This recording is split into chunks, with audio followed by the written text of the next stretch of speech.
Mutiara Hikmah Official, menyingkap hikmah di balik sunnah.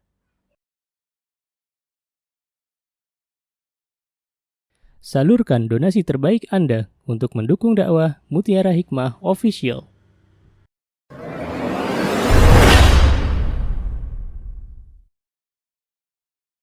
Akhwati fillah rahimani wa rahimakunallah. Insyaallah kita akan belajar kembali tentang sebuah kitab, yaitu kitab Umdatul Mar'ah, ya. Dan kitab ini adalah karya dari Syekh Dr. Adil Hasan Yusuf Al-Hamid. Alhamdulillah kita sudah memasuki, ya Masya Allah, setengah dari kitab ini, Masya Allah. Dan ini merupakan nikmat dari Allah Subhanahu wa Ta'ala, ya. Kita saat ini berada di hadis yang ke-66. Silahkan ya akhwat, boleh dibuka hadis yang ke-66. Dan bagi yang belum punya kitabnya, bisa mendownload PDF, ya, subhanallah, yang ada pada media sosial insyaallah. Baik, saya akan bacakan dulu hadisnya ya akhwat. An Abi Hurairah radhiyallahu anhu anna an-nabiyya sallallahu alaihi wasallam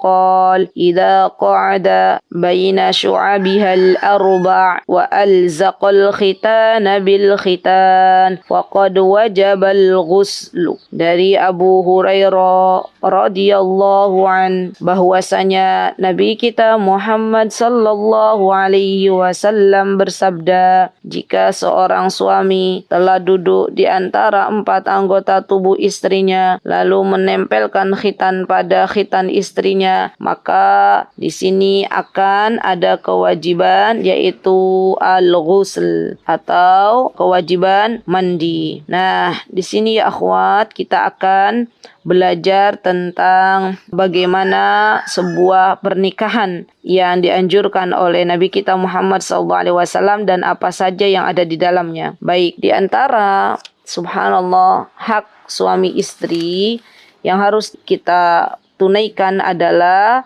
kita sebagai istri mampu melayani suami. Begitu pula seorang suami, ia seharusnya memberikan nafkah lahir dan nafkah batin kepada istrinya, ya. Dan kita tahu bahwa di antara tujuan menikah adalah untuk memperbanyak anak keturunan. Maka dari itu Rasulullah SAW menjelaskan banyak sekali, ya, Masya Allah, beberapa syarat, ya, dan ketentuan yang berlaku, subhanallah. Dan subhanallah ya akhwat, ini merupakan nikmat dari Allah Subhanahu wa Ta'ala, ya, karena memang Islam itu adalah agama yang telah Allah sempurnakan, ya, subhanallah. Maka dari itu segala hal yang berhubungan dengan kebaikan umat manusia dijelaskan secara gamblang, Masya Allah. Baik, dan kita akan belajar ya akhwat, di antaranya hubungan intim antara suami istri. Jadi Rasulullah SAW, hadis ini berkaitan dengan hubungan intim antara suami istri. Dan hubungan intim antara suami istri ini dalam Islam itu termasuk sedekah dan merupakan suatu kebaikan yang akan diberikan pahala oleh Allah Subhanahu wa Ta'ala. Dan ini adalah ibadah di hadapan Allah Subhanahu wa Ta'ala kalau kita mencari ridhonya Allah Subhanahu wa Ta'ala. Abu Dzar radhiyallahu an telah meriwayatkan dari Nabi kita Muhammad SAW ketika Rasulullah SAW bersabda, wa fi bud'i ahadikum sadaqah. Dan hubungan, ya, badan, hubungan intim antara kalian suami istri itu adalah sedekah. Kemudian para sahabat bertanya, qalu ya Rasulullah ayati ahaduna syahwatuhu wa yakuna lahu fiha ajrun. Para sahabat bertanya kepada Rasulullah SAW, wahai Rasulullah, apakah dengan kami mendatangi istri kami, ya, mendatangi istri kami untuk memberikan syahwatnya itu mendapatkan pahala? Maka kata Rasulullah SAW, qala ara'aitum law wada'aha fi haram akana alaihi fiha wizrun. Maka kata Rasulullah SAW, bukankah jika kalian juga berhubungan, ya, badan pada sesuatu yang haram, misalnya perzinahan, akan mendapatkan dosa? Fakadzalika idza wada'aha fil halal kana lahu ajrun. Oleh karenanya, apa kata Rasulullah SAW, jika kalian, ya, berhubungan intim, berhubungan badan antara suami istri yang halal, maka kalian pun akan mendapatkan pahala. Masya Allah, ya, subhanallah. Subhanallah. Dan hadis ini ya akhwat dijelaskan oleh para ulama, termasuk di dalamnya Imam Nawawi rahimahullahu taala. Apa kata beliau? Kata beliau, yang namanya hubungan suami istri kalau itu didasari karena saling memberi taat kepada Allah Subhanahu wa taala, maka akan memberikan keuntungan yang sangat banyak baik di dunia maupun di akhirat. Ya, subhanallah. Dan termasuk di dalamnya kata Imam Nawawi subhanallah, di antara keuntungan dunia adalah bisa membantu seorang laki-laki untuk menundukkan pandangannya, ya subhanallah, dan meredam syahwatnya serta memperoleh keturunan. Begitu pula bagi seorang wanita, dia bisa membantu untuk menundukkan pandangannya dan memperoleh keturunan, subhanallah. Maka dari itu, ini adalah keuntungan dari hal dunia. Belum lagi keuntungan dari keuntungan akhirat, ya. Apa yang akan didapatkan? Yang akan didapatkan adalah dia akan mendapatkan pahala di sisi Allah Subhanahu wa taala. Masya Allah. Baik, akhwati fillah rahimani wa rahimakunallah. Kemudian di sini disebutkan ya oleh beberapa ulama bahwa ternyata ketika seseorang dia melakukan hubungan suami istri, maka jangan lupa untuk mengetahui adab-adabnya. Apa di antara adabnya? Di antaranya adalah berdoa terlebih dahulu, ya. Jadi ini yang harus diperhatikan baik-baik, ya. Kenapa Islam menegaskan untuk berdoa terlebih dahulu? Karena kita tahu yang namanya Islam itu agama yang bukan hanya ingin memberikan keuntungan dunia, tetapi juga Islam menginginkan keuntungan akhirat bagi pemeluknya. Dan subhanallah, ini merupakan sebuah hal yang seharusnya ya akhwat kita perhatikan, ya. Jadi jangan sampai kita tidak berdoa. Kenapa? Karena kata Ibnu Abbas radhiyallahu anhuma, ketika Rasulullah sallallahu alaihi wasallam bersabda, kata beliau, jika salah seorang dari kalian, ya, baik itu seorang suami maupun seorang istri, ya, ingin mengumpulinya, maka hendaklah dia membaca Bismillahi Allahumma jannibna syaitan wa jannibna syaitana ma razaqtana. Subhanallah. Dan ketika ada seseorang yang berdoa demikian, ya, dengan menyebut nama Allah, ya Allah jauhkan kami dari gangguan setan dan gangguan dari rezeki yang Engkau telah anugerahkan kepada kami. Maka ketika Allah mentakdirkan, ya, dari hubungan suami istri ini lahir seorang anak, maka setan tidak bisa mencelakakan anak tersebut selamanya. Subhanallah, Allahu Akbar. Dan ini faidah yang sangat banyak kita bisa ambil dari hadis ini. Jadi ternyata ya subhanallah, setan atau iblis mereka menanamkan benih-benih keburukan ya akhwat kepada manusia itu sejak lahir, ya, sejak lahir, dan ini merupakan hal yang mengerikan, ya. Maka dari itu kita sebagai orang-orang beriman hendaklah benar-benar memperhatikan hal ini, karena kita ingin bahwa anak-anak kita tidak diganggu oleh syaitan, tidak diganggu oleh iblis. Ya, ketika seorang anak dia diganggu oleh syaitan atau diganggu oleh iblis, maka biasanya mereka akan mengganggunya dari mereka baru lahir, baru kemudian sampai mereka nanti besar dan kembali kepada Allah Subhanahu wa taala dengan cara yang sangat keji, ya. Dan subhanallah, orang-orang saleh mereka senantiasa memperhatikan hal-hal yang memang berkaitan erat dengan apa yang disabdakan oleh Nabi kita Muhammad SAW. Ya, jadi jangan lupa ketika seseorang ingin berhubungan suami istri, maka di antara yang perlu diperhatikan adalah berdoa. Ya, baik. Dan yang harus diperhatikan pula ya akhwat, seorang suami hendaklah dia tidak mendatangi istrinya yang sedang dalam keadaan haid. Ya. Dan ini juga perlu diperhatikan, karena wanita haid itu adalah wanita yang dia mengeluarkan darah kotor, ya. Dan di dalam Islam, ya, Allah Subhanahu wa taala memerintahkan agar para suami tidak menggaulinya, ya. Apa kata Allah Subhanahu wa taala dalam surat Al-Baqarah ayat 222? Kata Allah Subhanahu wa taala, "Wa yas'alunaka 'anil mahid. Qul huwa adhan fa'tazilun nisaa fil mahid." Ya, mereka bertanya kepada Allah tentang haid. Maka apa kata Allah Subhanahu wa taala, haid itu adalah suatu kotoran, maksudnya darah yang keluar dari wanita haid itu adalah darah kotor. Maka dari itu fa'tazilun nisaa fil mahid. Hendaklah engkau wahai para laki-laki menjauhkan diri dari wanita di waktu haid. Tolong diperhatikan ya akhwat, bahwa yang dimaksud menjauhkan diri dari wanita adalah tidak menggaulinya. Bukan berarti seorang suami tidak mau mengajak makan istrinya. Bukan berarti seorang suami tidak mau bepergian bersama istrinya sedang haid. Bukan itu yang dimaksud, ya. Tidak seperti orang-orang Yahudi. Di antara mereka kalau istrinya haid, mereka tidak ajak makan. Mereka tidak mau dekat-dekat dengan istrinya yang haid. Ya. Dan yang dimaksud dalam hadis ini adalah, maksud dari tidak dekat-dekat atau menjauhkan diri adalah agar dia tidak mencampurinya. Kemudian kata Allah Subhanahu wa taala, wala taqrabuhunna, dan janganlah engkau mendekati sampai kapan? Hatta yathurn, sampai mereka suci. Fa'tuhunna min haitsu amarakumullah, dan apabila mereka telah suci maka boleh mencampuri para istrinya di tempat yang diperintahkan Allah Subhanahu wa taala. Subhanallah. Ini perintah hal yang subhanallah, yang seharusnya para laki-laki mengetahui hal ini. Dan jikalau seorang perempuan dipaksa untuk melakukan hubungan suami istri padahal dia sedang haid, maka boleh untuk menolaknya, karena tidak ada ketaatan dalam bermaksiat kepada Allah Subhanahu wa taala. Ya. Baik, akhwati fillah rahimani wa rahimakunallah. Setelah kita tahu bahwa adab di antara adabnya seperti apa, maka kemudian yang terakhir adalah ketika seseorang dia telah melakukan hubungan suami istri, maka kata Rasulullah SAW di sini hendaklah dia al-ghusl, hendaklah dia mandi, karena ini adalah perintah dari Rasulullah SAW. Dan hendaklah bagi kaum wanita, terutama bagi yang sudah menikah, mempelajari kembali ya bagaimana cara mandi dari selesai berhubungan suami istri. Baik,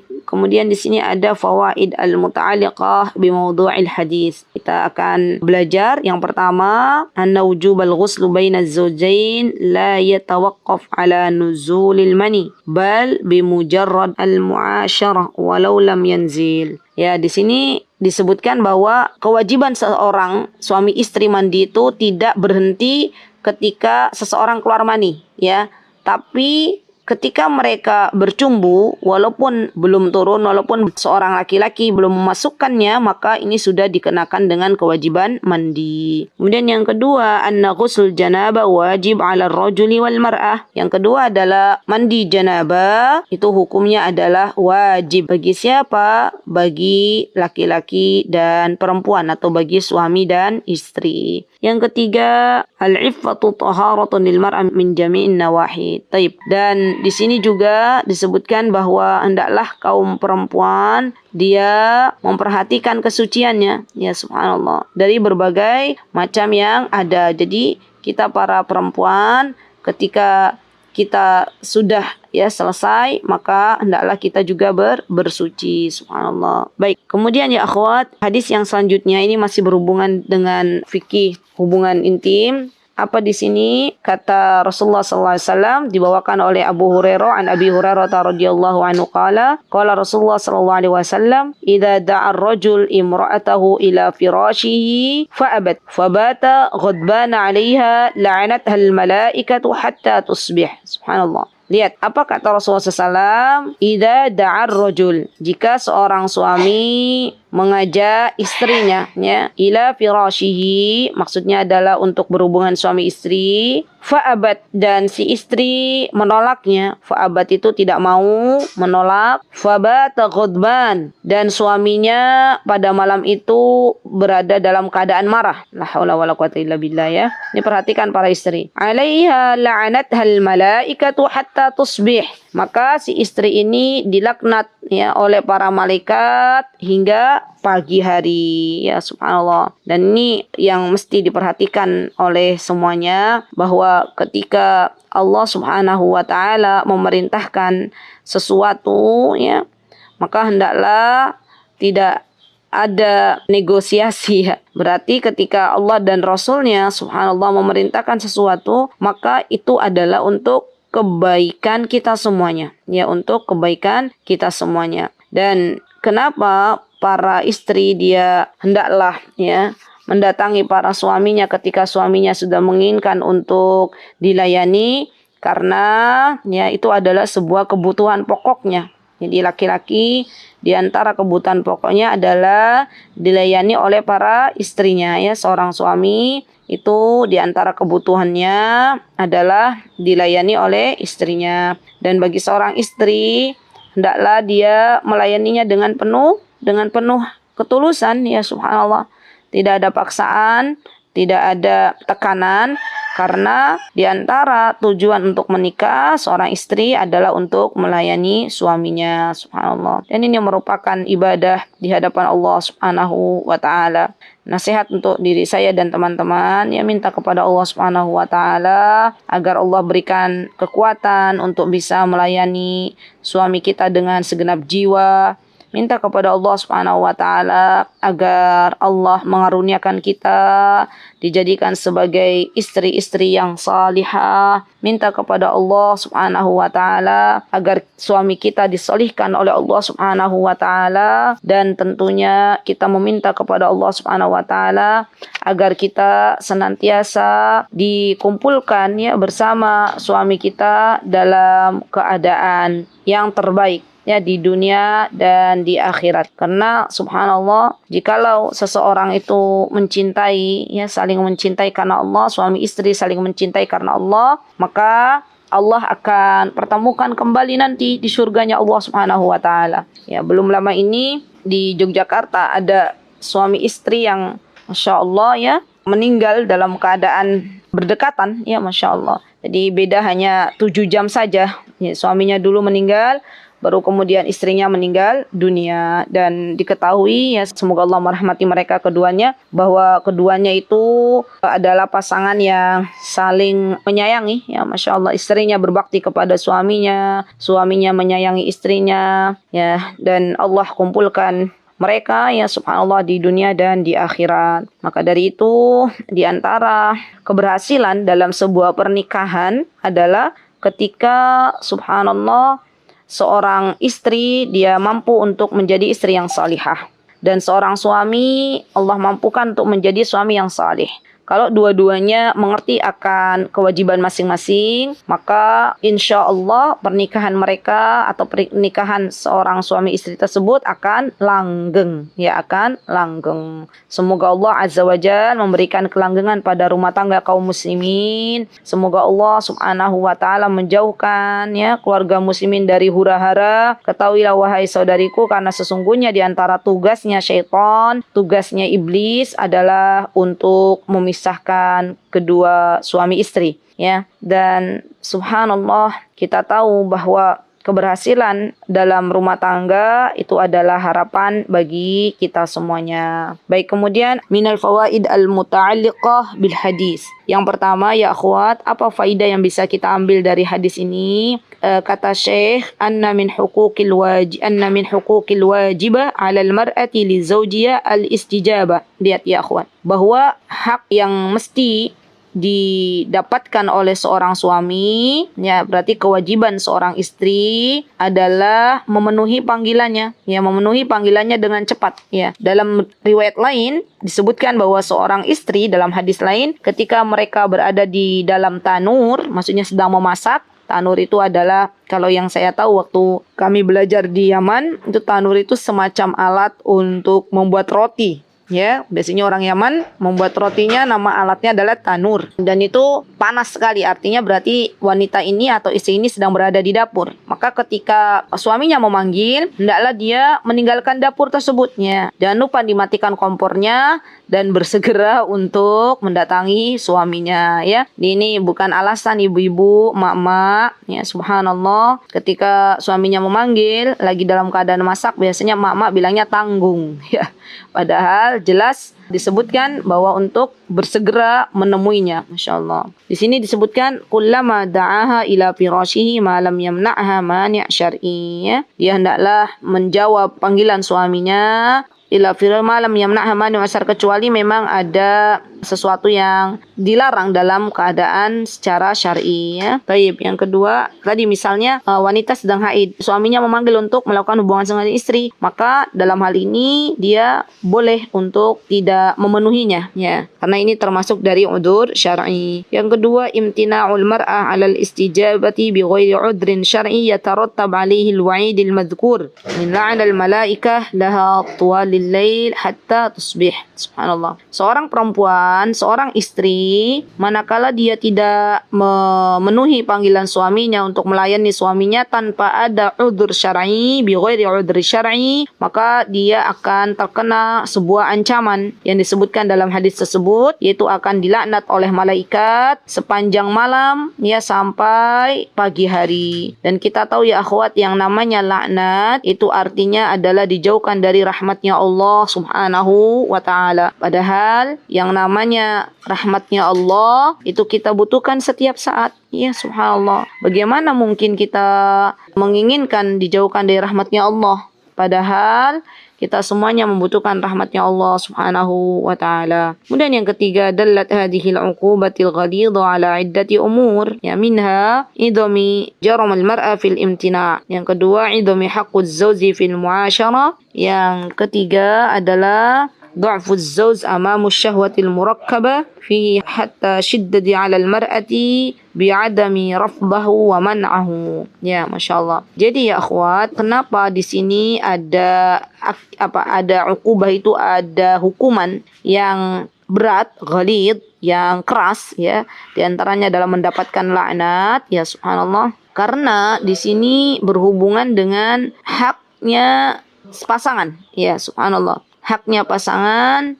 Dan kita tahu bahwa di antara hak suami kita adalah untuk mendapatkan pelayanan dari istrinya. Masya Allah ya. Subhanallah. Baik, imtina'ul mar'ati anil istijabati fiha iddati asyam. Ya. Yang pertama di sini disebutkan bahwa ketika seorang perempuan dia tidak memenuhi panggilan suaminya, maka ada beberapa asam, ada beberapa dosa. Yang pertama adalah dia mendolimi suaminya ya, dan yamna'uhu haqqu, tidak memberikan hak suaminya. Yang kedua adalah dia bermaksiat kepada Allah Subhanahu wa ta'ala. Kemudian yang ketiga di sini tanghisu hayatuz zawj. Dia itu berarti tidak memenuhi kehidupan antara suami istri gitu loh. Padahal yang namanya di antara kehidupan suami istri yang perlu diperhatikan adalah hubungan badan ya, karena ini merupakan kewajiban bagi seorang suami dan istri.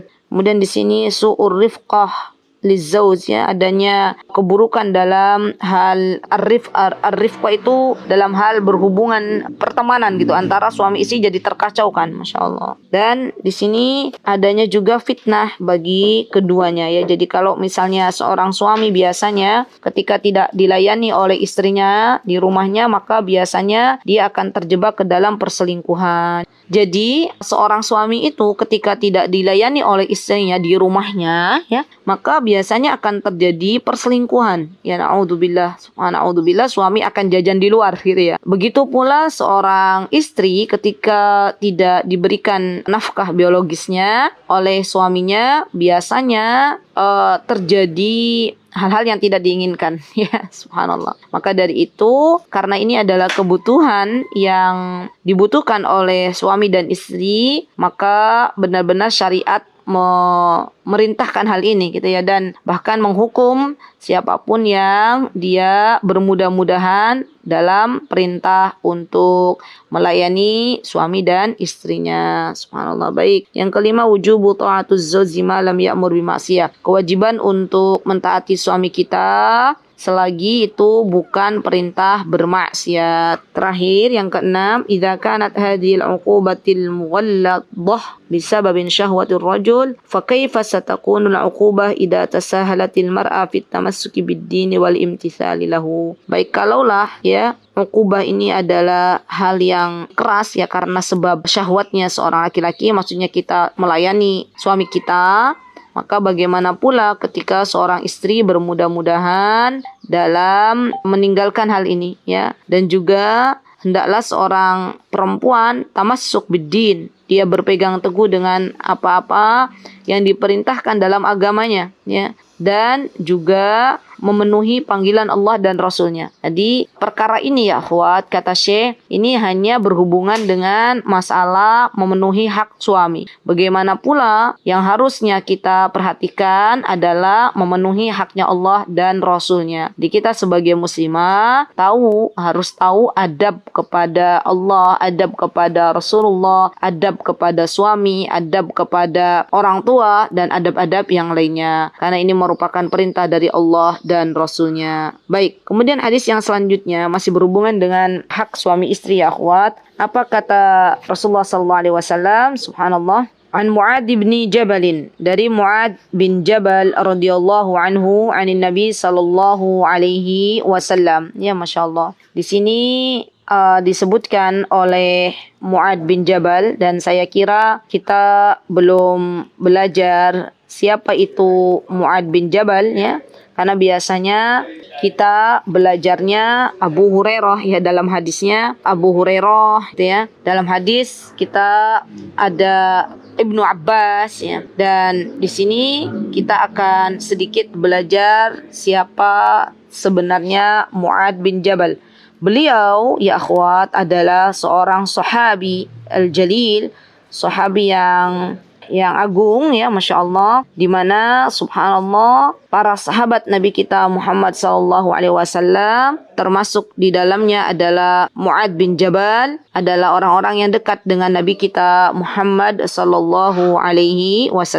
Dan kita tahu Mu'ad bin Jabal adalah seorang Ansar, ya, yang berbaiat kepada Rasulullah SAW sejak pertama kali ketika Rasulullah SAW, Masya Allah, ya, berhijrah ke Madinah An-Nabawiyah. Dan Mu'ad bin Jabal termasuk dari kalangan as-sabiqun al-awwalun, ya akhwat, ya, orang-orang yang pertama kali masuk ke dalam Islam. Dan Mu'ad bin Jabal juga, Masya Allah, beliau, Masya Allah, ya, memeluk Islam, masuk dalam Islam itu pada usia yang sangat belia, yaitu di usianya yang ke-18 tahun. Dan beliau, Masya Allah, disebutkan dalam kitab sirah itu, beliau memiliki fisik yang gagah, gitu ya, berbadan tinggi dan bergigi putih serta berkulit putih, yaitu Mu'ad bin Jabal. Beliau memiliki nama kunyah Abu Abdurrahman, ya. Dan beliau Mu'ad bin Jabal ini adalah seorang yang terkenal dengan wawasannya yang sangat luas, ya.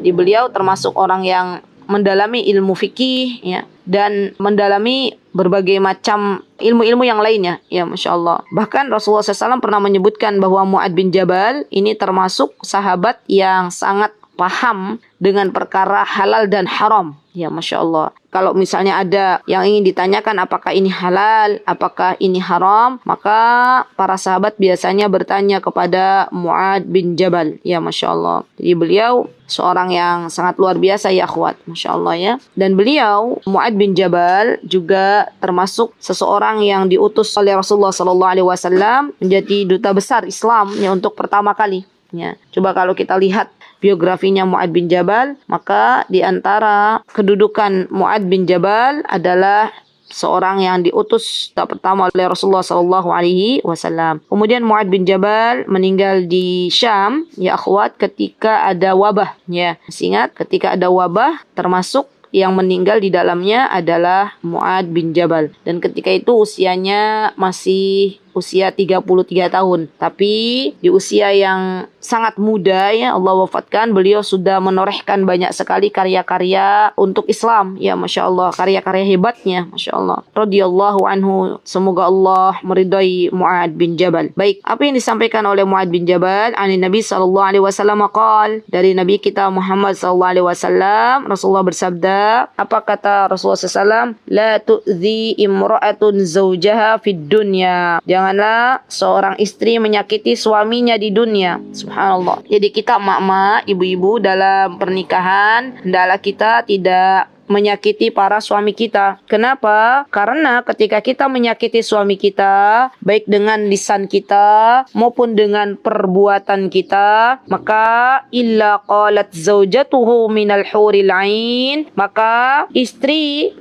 calon istri suami kita dari kalangan bidadari di surga, subhanallah, dia akan berkata, la tu'zi, jangan engkau menyakitinya. Ya, jadi istrinya tuh suami kita nanti punya istri bidadari di surga. Nah, dia berkata, ya janganlah kau sakiti suamimu. Qatalakillah, semoga Allah Subhanahu wa taala melaknatmu. Fa innama huwa indaki dakhilun yushiku an yufariqaki ilaina. Ya, ingatlah kata para bidadari, suami-suami kalian itu bersamamu hanya sebentar saja. Oke, hanya sebentar, seperti seorang tamu yang dia bertamu ke rumah seseorang dan kelak akan meninggalkanmu. Ya, jadi kelak akan meninggalkanmu wahai para istri, kata bidadari, dan mendatangi kami. Dan dalam hal ini kita sebagai para wanita tidak perlu cemburu ya akhwat dengan bidadari-bidadari yang ada di surga. Ya subhanallah, saya mendapatkan faidah ketika mengobrol dengan suami saya, ya. Saya katakan baru kemarin ya, ketika sedang berjalan bareng, kemudian kita subhanallah pas gitu ya membahas, saya berkata kepada suami saya, suamiku bagaimana nanti kalau misalnya suamiku nanti punya bidadari lah, bagaimana dengan saya gitu ya. Terus kata suami, tenanglah wahai istriku ya. Saya pernah mendengar seorang syekh berkata bahwa nanti seorang istri yang salihah kelak akan dipertemukan kembali dengan suaminya yang salih, dan nanti di akhirat ya masya Allah seorang suami akan lebih dekat dengan istrinya kalau istrinya salihah ya, karena Allah Azza wa Jal telah memberikan ya subhanallah kecantikan yang sangat luar biasa bagi istri-istri yang salihah ya, dan ada kenangan tersendiri ya. Jadi suami itu lebih dekat dengan istrinya karena punya kenangan tersendiri dengan istrinya, pernah hidup berumah tangga dengan istrinya di dunia, pernah sholat bareng bersama istrinya di dunia, pernah puasa bareng bersama istrinya di dunia ya masya Allah. Dan ini merupakan hal yang sangat luar biasa. Maka dari itu ya akhwat, tidak perlu kita cemburu kepada para bidadari, karena sejatinya nanti ketika kita dimasukkan oleh Allah Subhanahu wa taala ke dalam surganya Allah, tidak ada lagi rasa cemburu di sana, tidak ada lagi saling hasad ya, tidak ada lagi saling menyakiti misalnya ya, tidak ada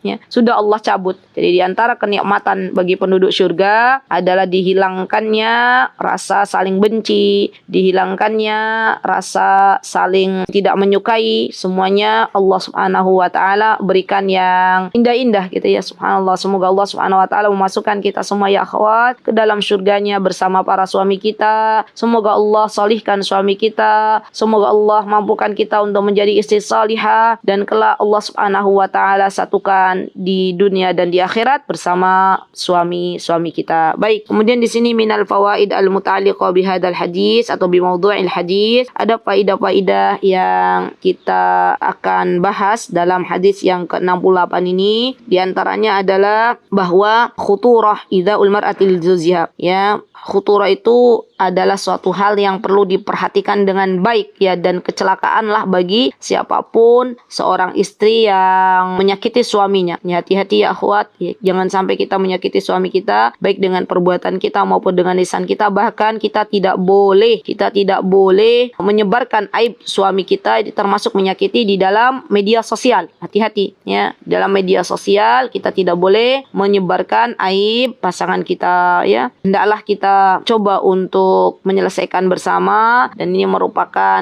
bagian dari kehidupan dalam berumah tangga. Yang kedua adalah difa'ul hurul ain 'anil zawji salih. Masyaallah ya. Seorang hurul ain ini adalah bidadari, mereka sangat menunggu ya dari suaminya yang salih. Kemudian yang ketiga, hirsul hurul ain 'ala sa'adati azwajahunna min ahli dunya wa karahiyati an yusibahum kidun aw ta'ab fid dunyahum. Masyaallah. Semangatnya seorang bidadari ya, atas kebahagiaan suaminya yang kelak akan menemuinya yang saat ini berada di dunia, dan mereka membenci apa-apa yang tidak disukai oleh para suaminya di dunia. Masya Allah. Baik, kemudian yang keempat, anna zawja dakhilun ala zawjati syar'ani ma yufariqahuma ila daril akhirah fal tahrisul mar'a an takuna min ahlil jannah litakuna ma'ahu. Ya Masya Allah. Walitanju min du'ail hur 'alaiha. Ya subhanallah, bahwa sesungguhnya subhanallah seorang suami Di sini ya akhwat dijelaskan dia hanya sebentar bersama istrinya di dunia, ya subhanallah, dan kelak akan berpindah, akan berpisah dengan istri di dunianya menuju ke negeri akhirat, ila daril akhirah. Maka dari itu hendaklah para kaum wanita, para istri hendaklah benar-benar menggunakan kesempatan ya dengan baik untuk menjadi istri yang salihah agar kelak Allah memasukkannya ke dalam syurganya, Allah menjadikannya sebagai penghuni syurga dan berkumpul kembali ya dengan suaminya. Jadi nanti Allah akan kumpulkan kembali. Kalau ada yang bertanya, kalau ada bidadari, ada bidadara enggak? Tidak ada bidadara. Yang ada suami kita dibaguskan lagi sama Allah Subhanahu wa taala, dan istri yang salihah kelak akan dikumpulkan lagi bersama suaminya subhanallah di syurganya Allah Subhanahu wa taala. Dan juga di sini kita terselamatkan dari doanya para bidadari ya, yang mana mereka mendoakan laknat bagi seorang istri yang menyakiti suaminya kalau istrinya tidak salihah. Baik, yang terakhir, annal baitul muslim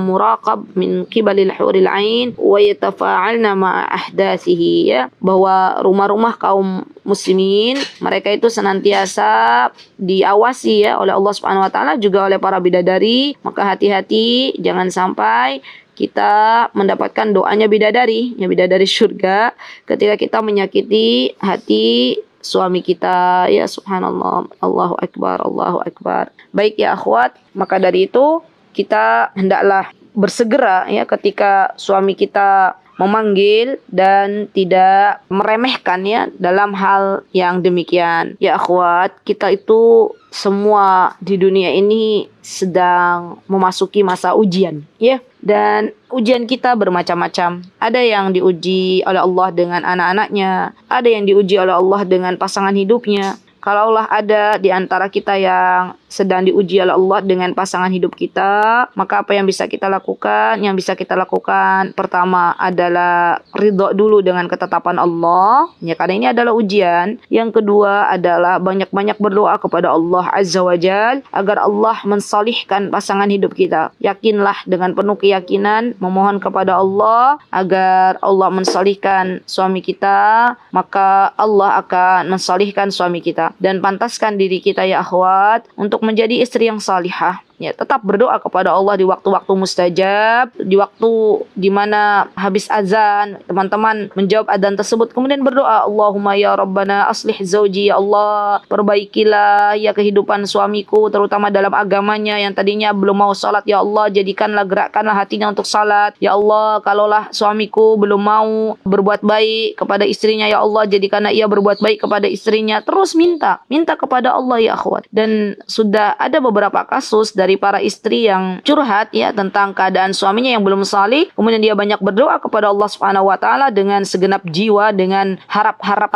cemas gitu ya, minta kepada Allah, maka Allah akan subhanallah Allah berikan ya. Tapi itu butuh subhanallah, kadang butuh waktu ya. Allah tuh pengen lihat kesabaran kita. Dan alhamdulillah ya, Allah jadikan suaminya salih ya. Subhanallah. Jadi saya pernah ceritakan ada seorang akhwat di Yogyakarta yang curhat tentang suaminya, dan saya yakin ketika beliau curhat tentang suaminya itu ingin ada sebuah solusi, jadi bukan ghibah tapi pengen sebuah solusi. Kemudian waktu itu saya katakan, bertakwalah kepada Allah, perbanyak istighfar, ya, memohon ampun kepada Allah dan berdoa kepada Allah agar suami engkau disolihkan. Ya, saya pun ikut mendoakan. Subhanallah, ibu tersebut mendatangi saya untuk kedua kalinya dan berkata kepada saya, Ustazah, alhamdulillah suami saya sudah berubah. Bahkan beliau berkata kepada saya dengan lisan beliau 180 derajat, kata beliau ya, saking senangnya, saking bahagianya. Maka ya akhwat, kita yang bisa kita lakukan sebagai seorang istri adalah bersabar, ya, minta kepada Allah zat yang maha membolak-balikan hati suami kita, dan minta kepada Allah Subhanahu wa taala agar Allah Subhanahu wa taala memberikan kepada kita semuanya kesabaran, yang mana kesabaran itu akan menghantarkan ke surganya Allah Subhanahu wa taala. Wallahu taala a'lam. Jikalau ada yang benar datangnya dari Allah Subhanahu wa taala, jikalau ada yang salah datangnya dari saya pribadi, saya mohon maaf yang sebesar-besarnya. Barakallahu fi kunna jami'an. Aqulu qawli hadha wa astaghfirullah li wa lakum wa akhiru da'wana anil hamdulillahi rabbil alamin. Wassalamu alaikum warahmatullahi wabarakatuh. Mutiara Hikmah Official, menyingkap hikmah di balik sunnah.